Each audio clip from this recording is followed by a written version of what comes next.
Hello everyone 2081 साल 12 महिना 31 गतेको दिन चाहिँ हाम्रो इन्टायर टिमहरु चाहिँ लङ टुरको लागि चाहिँ लक्ष्मी मार्केट सूर्य विनायकबाट चाहिँ निस्क्यौं। यो भिडियोबाट चाहिँ हामीहरु चाहिँ 81 सालदेखि 82 साल न्यू इयर सम्म चाहिँ कहाँ घुम्यौं भनेर चाहिँ हजुरहरुलाई एक्सप्लेन गर्दै छु। घुम्न जाँदै बाटोमा चाहिँ मेरो बुढाको घर परेको भएर चाहिँ फ्रेसन अफ हुनको लागि चाहिँ केही समयको लागि चाहिँ हामी चाहिँ घरमा छिर्यौं। अनि घरमा चाहिँ अंकलहरुले एक दुई जना आन्टी दिदीहरुले चाहिँ जोडाइ गर्दिनु भयो। मैले चाहिँ क्लिप्स खिच्ने काम गरे। अनि मेरो सानो पुकुली चाहिँ ठुलो मम्मीको आँगनमा चाहिँ टुकुटुकु हिँड्दै छ। त्यहाँ पछाडी चाहिँ हामी सुकुटे बीचमा घुम्न गयौं। एकदम इन्जोय गर्यौं, नाच्यौं, रिल्याक्स गर्यौं। सुकुटे बीचमा यति रमाइलो गर्यो कि हैन, जुन भिडियोबाट नै हजुरहरुलाई स्पष्ट देखिन्छ। त्यहाँ पछाडी चाहिँ हामीहरु चाहिँ सुकुटे बीचलाई चाहिँ बाइ बाइ गरेर हाम्रो इन्टायर टिमहरु चाहिँ सैलुङतिर लाग्यौं। सैलुङमा चाहिँ जाँदै रात पर्यो। हामीले चाहिँ त्यही गएर होटल बुकिङ गर्छु भनेर नगरिकन गएको थियो।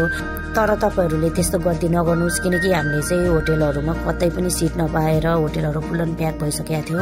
बल्ल तल्ल चाहिँ एउटा होटलमा चाहिँ हामीले एउटा रुम पाए। त्यही एउटै रुममा कोचेर हाम्रो इन्टायर टिमहरु चाहिँ वन नाइट स्टे गर्यौं, इन्जोय गर्यो, रमाइलो गर्यो। अनि भोलिपल्ट बिहानै उठेर चाहिँ सैलुङको लागि चाहिँ हामीहरु लाग्यौं। तर सैलुङमा चाहिँ हाम्रो पर्सनल गाडी बाइकहरु केही पनि नजाने रहेछ, हिँडेरै जानु पर्दो रहेछ।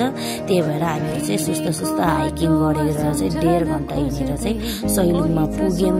तर 1.5 घण्टा लागे जस्तो फिल भएन, किनकि बाटै पछि हामीहरु नाच्दै टिकटक बनाउँदै फोटो खिच्दै इन्भाइरोमेन्टमा चाहिँ इन्जोय गर्दै हिँड्या भएर चाहिँ हामीले त्यस्तो हिँड्या जस्तो फिलै भएन हैन।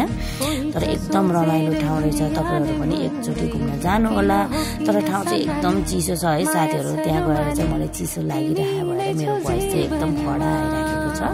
तर मेरो चाहिँ त्यहाँ सैलुङ गएर चाहिँ वर्षभरिको स्ट्रेसहरु चाहिँ रिलिज भएको छ। एकदम रिफ्रेश भएकी छु म हैन। एकदम इन्जोय गरे, रमाइलो भयो हैन। भिडियो चाहिँ बनाउँदै धेरै लामो भएको थियो। तर मैले चाहिँ सर्टकटमा चाहिँ हामीले चाहिँ यो न्यू इयरमा के गरे भनेर चाहिँ यही भिडियो मार्फत चाहिँ हजुरहरुलाई चाहिँ एक्सप्लेन गरे कि त्यहाँ पछाडी चाहिँ बाइ बाइ सैलुङ भनेर हामीहरु चाहिँ फर्क्यौं हैन। 2 दिनको रमाइलो बसाइपछि चाहिँ हामीहरु चाहिँ फर्क्यौं है त।